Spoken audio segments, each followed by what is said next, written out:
Good morning and welcome to our series of Healthy Body and Healthy Mind Talks. This is where we continue to talk to guest speakers who are specialists in their fields. And this morning we're joined by Carol Wright, who is a grief recovery specialist and life coach. Welcome, Carol. Good morning.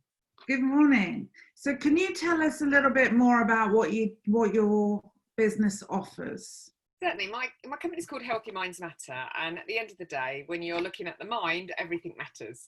I help people who are suffering with a loss, a grief of some sort, to complete those emotions and follow. Sometimes they follow a never-ending change of behaviours where they start emotionally eating, and I help them stop emotionally eating by completing their broken hearts and preventing that stress on the mind and the body, because that then turns into autoimmune diseases if we're not careful. Okay. So what do you mean by broken hearts? So what tends to happen is when people either lose their job or lose a partner, and at the moment, of course, with COVID-19, there's lots of death going on, or they have an accident and they never really, they blame that, either blame that pattern that's happened, or they can't move past that. They then become a victim in their own circumstances of life. That then makes them sometimes a little bit depressed, and people tend to turn to food for comfort. So by looking at what that trigger is, it's making sure that we deal with the trigger, which then deals with because people come to me and they go, I've put on weight and I don't know why, and I can't stop attacking the fridge, and I come home from work and the first thing I do is I go and get a bar of chocolate. I could be healthy one during the day, but at night time I sit there and I can plow through a packet of crisps or something like that. And so what we're looking at is what the triggers are, so that because there's so much going on in the brain and the subconscious, of course, sometimes the minute people stop doing what they're doing, like work, for instance, there'll be a trigger there, something, because that emotion will come back up and they haven't dealt with it. So I deal with a series of action steps to be able to get them to address what's been going on in the past. And that then looks at the reasons why they've changed their habits and behaviours and they've started then emotionally eating. So do you think that during this lockdown, obviously we're facing challenging times which none of us have kind of interfaced with before. Have you kind of heard stories that people are feeling more challenged, more kind of, it is a trigger for them to emotionally eat and kind of have emotional downturns during this time? Absolutely, yeah. And what's happening is that there's a lot of people, of course, that have been furloughed and they're not working. So there isn't that structure in their life where they're doing certain things at certain times of the day. And then a lot of people are treating it like a massive holiday. Yeah. And of course, when you're on holiday, your behaviours change again. So there's a lot more social eating because the families are eating together. So what I have seen is a lot more people cooking, which is great, and they're learning how to make their own. If it has to be a pizza, they're learning how to make their own pizzas, for instance. But I've seen a lot more cooking going on. But the other thing I have seen is that people are turning to a lot more cakes, a lot more biscuits, because they're baking them themselves and they don't necessarily need to have them in the house. It's the nice thing that people like. But they're also turning to alcohol.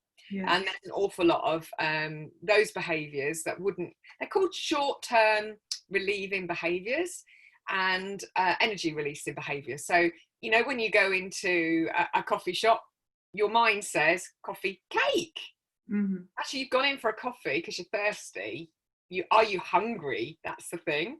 But no, because it looks good and it smells good. I remember when you had your cafe, they always look good and smell good. So, and sometimes that's that comfort as well, because it's the whole thing. So people are turning to more and more different things to go for, but they are cooking more. So their food bills are probably a little bit higher, but they're not necessarily looking at the healthy eating. You know, there are all the jokes going around about lockdown, you're here, and then when you come out of lockdown, you're here, and you just expanded your waistband.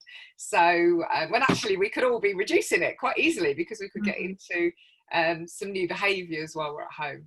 Yeah, because what I've seen is obviously a lot of people cooking more, which is great, and a lot of people are more conscious about, I think, the ingredients that they use, because a lot of people are furloughed, they're on tight budgets, so they need to kind of use maybe their store cupboard ingredients, go into the freezer and see what they have, and start recycling the foods that they have, whether it's dried or fresh. Do you have any recommendations on kind of, or go-to foods that people can start to get creative with, but it's also healthier for them to focus on using these ingredients? Yeah, I mean, there's also, I mean, not everybody has nuts in their store cupboard, which is a great store cupboard standby, because you can do all sorts with those. You know, you can make milk from almonds, so you can make your own almond milk, which is great for cereals and coffees, and then you use the pulp to make healthy cookies. So there's different things that you can do, and you can use something that there's no waste whatsoever. I tend to, I mean, I've always got a fridge full of fruit and vegetables, but mainly the vegetables, and I like a whole array of different greens. I think one of my best things is to go through the fridge and go find a colourful rainbow of all those vegetables, and really do a mix, a stir fry or a soup, and add nuts and seeds in there as well, so that you've got the crunch that people like to have, a crunch when they're eating sometimes. Otherwise they feel like they've not eaten anything, because it takes more time to eat those vegetables. But I think if you can just think outside the box. You don't need a recipe at the end of the day. You know, you can add flavour by adding chilies, or you can add you know, ginger or garlic, or, you know, there's all those things that you can add to it. And people will have rice in their cupboards as well, so if you wanted a little bit more sustenance with the vegetables, do a risotto with lots of vegetables in, and you can play around. You know, most people have got something in the fridge that will go. If you've got tofu in the cupboards, you can add that. So, you know, it just depends on what you like and what you've got naturally. And most people will have, I've got coconut milk sat in the cupboard, and you've always got bananas and maybe even some cacao powder, so you can make your own ice cream. So, you know, there's comfort food that you can have, but you can make it healthy. And then, do you think it's important to have a schedule for the day? I hear a lot of people kind of, as you said, they're treating it like a big holiday. But we still need to get on with life. We've still got tasks. We've got family, children, parents. And we need to look after ourselves mentally as well as physically. I mean, I start my day, I wake up early and I go for a walk because it's the quietest time and I like to get out in nature. But do you think it's important to have a schedule to kind of keep us on track and to give us a purpose throughout the day? Absolutely. I mean, I've always developed a schedule because of pain.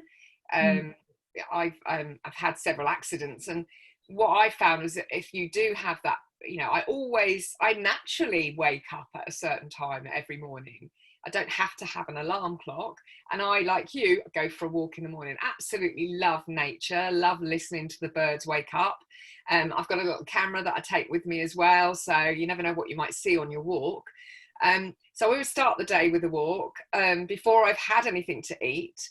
And I listen to my body to make sure I'm hungry before I have my breakfast as well. And it may be that actually I have that later on mid-morning, rather than still having that breakfast, lunch, dinner scenario, when actually by the end of the day you feel too full because you've eaten too much during the day. And really listening to your body as to when you eat. But I like to always have my walk in the morning. I regularly drink water as part of my routine during the day. I like to, most people have a cut off about 3 o'clock in the afternoon, even if you're in the office, where you have that afternoon slump, especially if you've had a large lunch. So I either walk at 3 o'clock in the afternoon, just as a small walk, but I always do a walk around, at the moment because it's hot, but I'm doing it in the evening about 8-9 o'clock at night, just before I then go to bed. And I normally go to bed about 10, because then that gives me the 10 until 6 or 7 in the morning when I naturally wake up. It gives me good sleep, and I keep in that pattern. And when you get into a pattern like that, you tend to find that actually your body falls into that rhythm. And we're always designed to go to sleep when it's dark and wake up when it's light. So if you can do that naturally, that's better for stress as well. So a lot of people are sleeping in till midday. It's going to be really stressful on the body when they then have to get up and start doing the school run, or start doing the generally going back to work. So if you can keep that routine, it's much better for your body all round, because it doesn't stress the body. I know lots of people are dealing with children and homeschooling, and there is, that's not normal part of your pattern. But if you can still keep in that routine where you've got, get the kids up early and get them for a walk. They, especially if they've used to walk to school, otherwise that's going to be a real hard impact on them when they got to go back. And try and keep into some sort of rhythm, not even when you're eating, making sure that it's a roughly about the same time every day as well, so that you can your body then falls into a rhythm naturally when you have to go to the toilet, for instance. All of that naturally happens at certain times of the day, because your body is into that routine. And I think it's important for people to know that they have a purpose. We kind of, in this situation, feel, what's the point? And that's where I think depression comes in, all the kind of negative behaviors and feelings come in, that there's no purpose to the day anymore. Yeah. How do you think we can combat those kind of feelings and give us a positive vibe to deal with throughout the day? So a lot of people are doing different things. Exercise is a great thing if you can exercise in the mornings. And I know lots of people have been doing Joe Wicks in the mornings as exercise with the kids. That's a really good purpose, because it wakes you up to start off with, but it's also good for your body. I've seen lots of people doing different things. I mean, I did a vision board because that gave me some sort of purpose to look at what I wanted for my future. So planning with the children and your family about what you want to do in the future is things that you don't get time to do, because people think and they don't speak. So a lot of people are getting that out, and they're getting the communication going and making some sort of driven purpose as to what they're doing. And plan your week, so that you've got some activity every single day. We've got a bank holiday weekend coming up that most people don't even realise it's coming up. But plan those things now that you can get out and you can meet people. One new person a day is the thing. Plan that you're meeting up with friends, but doing exercise at the same time and going for a walk. You're allowed to sit and have a picnic if you wanted to do that. You could do that, but just make sure where you're picking isn't when there's large crowds, because enjoy the nature while you're out and about as well. And I think we're very social creatures anyway. I mean, I've been on a Sunday, I have a quiz that I do with a group of people that I socialise with, network with, and I'm reigning champion for 2 weeks running, so they're all trying to beat me at the moment. But, a quiz with the family. I do lunch Zooms with people on a Sunday lunch. We'll all have our Sunday lunch, and we'll all work out what time we need to do, and then we all sit down and we have our lunch together. And I do that with a friend as well in the evening. So there's always things that you can do. I know not everybody's got the internet, okay? So, you can find things to do without the internet, for instance. And that is, what did we used to do before there was TV? We used to play card games and games, hide and seek with the kids, and you don't see those sort of things, getting the kids to make a camp up in the lounge, for instance, and having that play, because it gets people laughing and it gets the emotions going. So I think there's a lot that people can do, really. Yeah. And we're facing, obviously this week, Mental Health Awareness Week. And one thing I've heard is kind of the older generation, where they're probably more secluded. They have to stay at home because of health issues, etc. And they don't necessarily have access to the internet or have the gadgets we have. And I think it's important that we kind of reach out and let them know, you know, that they should also reach out. You know, everyone's got a phone now, so at least you can call people and make sure they're okay and have a little chat. How do you think we're kind of bringing in the older generation into the equation of kind of the challenging time we're facing now? Yeah, I mean, loneliness is one of those really awkward things at the moment. And I don't know if you saw Captain Tom speak this week about setting up a charity for that loneliness for older people. And what I have seen is some really lovely stories about finding out if you've got an older neighbour. Of course, the one thing they love is a newspaper, right? And just getting, I mean, it's cheap, it's just not expensive to add to your basket to drop off a newspaper to an elderly neighbour. And just seeing, I mean, when we first started this, there were leaflets put through doors of area people that would, if there was a telephone number there for them to say, if you needed anything, then come and just ring this number and we'll go and sort it out for you. That's still available. And I think we've sort of lost that focus at the moment. So if there are those people in the streets that can, you know, go and put notes through people's doors to say if you need anything, or just check on them. And you can always knock on a door and stand back and just see what they need. I think with the clap on a Thursday night, most people are out and about because they're inquisitive, you know, what's going on. At that point, it's a really good time to find out if there's anything you can do for your neighbours. And, you know, and it might be that you might see them out in their garden doing their gardening because they love doing the gardening, the older people. And then just ask them, you know, when you're out for your exercise, is there anything that they can do? And I think it's just it is keeping that communication channel open, but it's silly little things like a newspaper that would actually brighten their day because they can find out what's going on in the world other than just by TV, because most of them are turning the TV off now because they don't want to listen to it. It's too depressing nowadays. Yeah, I mean, it can be. I have to say I pick and choose what I want to listen to because and I'll pick that in my day as part of my routine.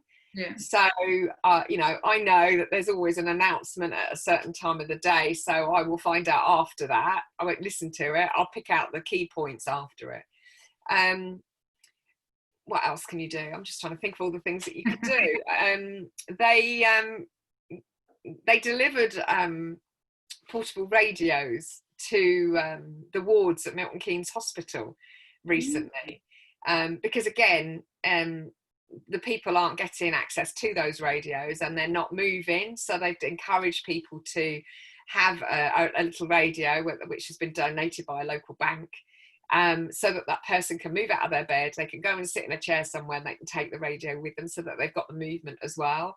So anything like that, encouraging people to move, even if you walk with your neighbour around the block, all right, so that they're moving. If they're not very mobile anyway, the physios aren't coming in to see them, but if they've got a walker or they've got a stick and you want to get out and about with them, then just to have company to go out and about with them so that they feel safe. You can still distance, and I just think that, you know, offer those things. They might decline them, but at least if you're offering one day, they may say, actually, yes, I'd like to get out. Yeah, definitely. So coming back to what you offer during these times, are you still offering, are you offering any online consultations? Yes, how can people contact you? So people can contact me through my website, which is healthymindsmatter.co.uk. I've also got, you can go directly to an online booking system to see when you can book an appointment. I'm offering 45-minute free consultations. I'm also a member of the UK healthcoaches.com, and we're offering 45-minute free consultations to key workers and their families. So there's lots of coaches there ready and available. It's just a listening ear. If you need a listening ear or you need some signposting as to what you can do or get, So the different kind of coaches addressing different needs. No, we're all addressing the same thing, which is pretty much loneliness or stress at the moment. Yeah. So there's so there's a whole group of people that are doing that. For me, I'm doing some online. I'm doing some again, 45 minutes to an hour free consultation if you need a listening ear. And if I can give you some hints and tips in that time, all well and good. If not, I'm now taking bookings for group coaching and one-to-one coaching, because I like to do some of them face-to-face. Of course, that's not happening at the moment. I can do some online stuff as well. But with the grief recovery method that I use in respect of loss, so if there's a specific loss that you've had with COVID-19, I am doing some group work, and there are 8 sessions over a period of 8 weeks, and there's homework that people can do in between times to work on that loss, and then we deal with the health aspect along the way as a different section. So there's lots of different things that I can offer. Most people at the moment are taking the free calls, so I can give them some guidance, and then they're waiting for the face-to-face programs. Right, excellent. So just to wrap things up, can you give us your kind of go-to, what do you love to eat? What do you find that charges you? It doesn't have, I mean, not kind of sweet stuff, but a healthy snack, go-to snack, because I find people are snacking a lot more. And I've been working with some families who have children, and I've been kind of guiding them to cook more and get creative with the kids in the kitchen. And snacks is always a big topic. Do you have like a special go-to snack that's healthy that you can kind of give our viewers? Yeah, well, I mean, one of my, especially at the moment when it's really hot, one of my go-to snacks is it's banana ice cream, funny enough. So but mixing bananas and having your cacao powder in the cupboard. You've normally got bananas and cacao powder somewhere along the line, you know, whiz them up together, put them in the freezer, and then you've got a nice healthy snack. I sometimes use coconut milk. I make coconut milk from tins of coconut. So it's not a case I've got to suddenly rush out and go and get coconut milk. So you can do the same, make ice cream with that. And I tend to have a pot of overnight oats in the fridge, because you can eat that at any time of the day. Because I make smaller, you know, fairly small ones, but it's a really good healthy snack because I put nuts and seeds in that, and maybe some berries. So if there's something that's sweet that I need, because those are the type of things that I would actually go to quite easily, because they're nice and easy. And they're really good because you can, if you've got bananas and they're going a little bit brown, you can always freeze them. Just take them out of the skin and then freeze them. And then you can always also freeze berries. So you've always got berries, bananas. And as you said, you can make like overnight oats and then add all those frozen fruits and berries, and you can make a delicious ice cream that's very versatile, so you can make it to the flavor that you love. So for me, I love adding peanut butter to my almond butter, and I've learned how to make almond butter as well. If you've got a good processor, I've worked out you've got to have a good processor to do. It's got to be firm and strong. Yeah, you have to be really firm and strong. But I mean, I recently moved. In fact, I moved on lockdown and realised that actually I hadn't got anything to mix anything with. But you'd be surprised what you can do with, you know, your hands. When we used to mix it all by hand before. So, you know, there's all sorts of things that you can do, and you can roughly chop stuff. But I just think that people need to think outside the box a little bit when it comes to snacks, because of course if you're hitting the sugar, that affects your brain, that can bring you down into depression quite easily, and you know, if you can allay the processed sugars, then I think it's a lot better. You know, I can't wait. I've got to make some ice cream today because it's going to be nice and hot for the next few days, and I want to have something nice and cooling. So yeah. And we're very fortunate that we've got so many free resources online. Oh my God. Everybody's doing exercises, everybody's doing cooking classes and workshops and yeah, so I've got a Pinterest board under Healthy Minds Matter, and there's recipes galore in there, you know, vegan, vegetarian, you know, if you're paleo or keto or whatever you like to be these days, there's all sorts of boards there with lots and lots of recipes. So if ever I want a recipe, that's the resource I use. Yeah, that's the resource I use. It's a really good resource because there's lots there. Excellent. Well, thank you for your time. Thank you for joining us. And we're going to put all your information when we broadcast this chat. And if anyone's got any questions or they want to contact and work with you in future, then they'll know how to contact you. Any Absolutely. last words of wisdom? Any last words of wisdom? Keep happy. Laugh a lot. It makes you happy. Thank you very much for your time, and we'll speak again soon. Thank you. Bye.